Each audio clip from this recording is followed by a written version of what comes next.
Welcome to Doug in Exile. We've secured this footage of Scott Jarrett.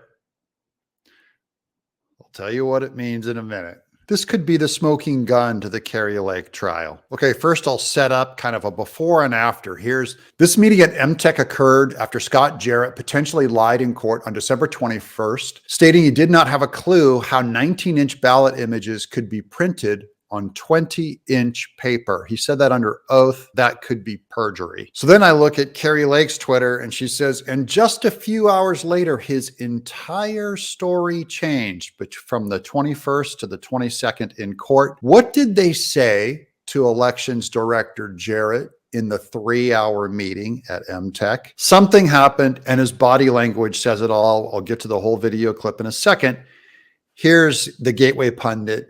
Exclusive: Maricopa County Elections Director Scott Jarrett, coached by attorneys at MTech after day one of Kari Lake's trial, changes testimony the next day. And it has the video. The Gateway pundit has obtained footage of a meeting in the Maricopa County tabulation room between Maricopa County Election Director Scott Jarrett and the defendant's attorneys after day one of the Lakes versus Hobbs election trial. This meeting started at approximately 6:15 on December 21st and ended close to 9 p.m. So just in case you're wondering, this is not illegal footage. This is where it came from. The Maricopa County, these are from public camera feeds that caught it. And then here's the actual video. This is Scott Jarrett on the right, nervously mopping his forehead. You can see right here, he's going, whoo, I'm in trouble, as they bust him. One of the lawyers is on the left telling him what to do, say, and think to change his story the next day. There he is putting his hand on his palm. Look at him. I'm not a body language expert, but this body language tells me, watch, he goes from his hip, then he puts his whole head in his hands. Oh, crud. I am so screwed. I blew it. I got to change my story.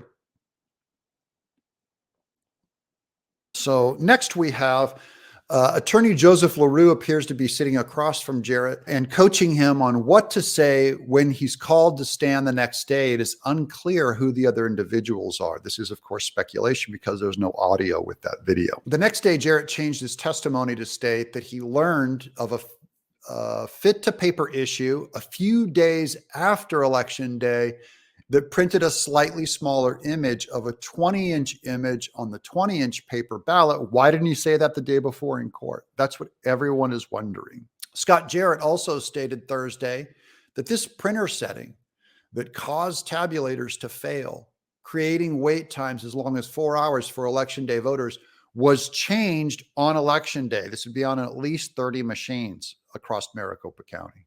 So how do all these machines magically change their settings to print a 19-inch image on a 20-inch ballot that causes the machines to reject it? Parikh stated in his cross-examination on Wednesday that a fit-to-paper shrink-to-fit setting can't be accidental, as all the employees that man the EMS printers are trained. So they either went against their training, which is incompetence, deliberately or accidentally. Either way, this screwed up a whole lot of ballots. This meeting is especially suspicious because Jarrett went on the stand in court the next day to testify that he had known since a few days after the election that ballots had a fit-to-paper issue, which caused a slightly smaller image of a 20-inch image on a 20-inch paper ballot. So Jarrett's story does not match up. This will probably be taken up in the appeals. Now we have just some interesting footage to ponder. I'm Doug in Exile.